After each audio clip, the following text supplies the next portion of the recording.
Да, вот здесь вот очень красивый такой вот сувенир, да, это подвеска для машины, Для как машины. я понимаю, да, вот, ну и, конечно, можно использовать его и в других местах, но это очень важный такой вот элемент, это национальная символика, и что здесь изображено, это тамги.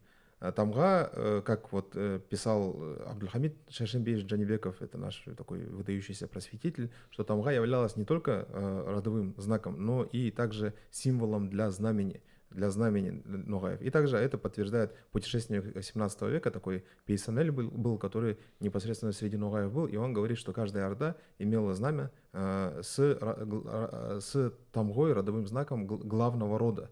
И это такая вот ногайская традиция помещать тамгу главного рода на свое знамя. И какая же тамга может быть главнее, чем тамга того, кто дал нам наше имя, да, тамга хана Ногая. Где мы ее видим? Мы ее видим на его монетах. Сам Ногай чеканил монеты в Крыму, в Старом Крыму, в Аккермане и также в Исакчи, в своей столице, да, на Дунае.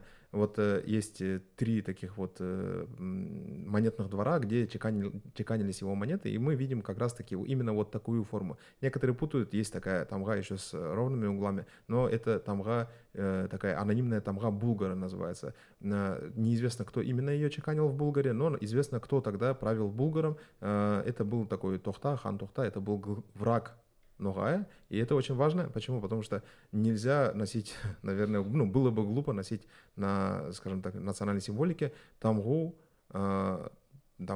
человека или же тамгу подчиненного того, кто убил в конечном итоге Ногая. Этот Тохта, он был буддистом, и он убил Ногая в конечном итоге, но имеется в виду в войне против Тохты Ногай погиб. Что касается остальных вот вокруг тамг, то это такие основные тамги, которые были у Ногаев, основные формы тамг, да, вот здесь есть и кос тамгалы, есть еще мышь, есть и там другие, да, вот тамги алиф, там ргак и так далее, и тарах тамга мы видим, но, конечно же, это не все. По некоторым данным, у Ногаев присутствовало от 30 до 80 родовых знаков, и эти родовые знаки ставились, конечно же, и на печати, и на надмогильные камни, и на знамена, но и по сей день они используются, там, например, скот помечают именно значком именно с тамгой, вот у меня лично тамга шомиш, вот, но, конечно же, все 80 поместить вот так вот вокруг, просто вокруг в одном кругу, это очень сложно, и здесь просто изображены основные тамги,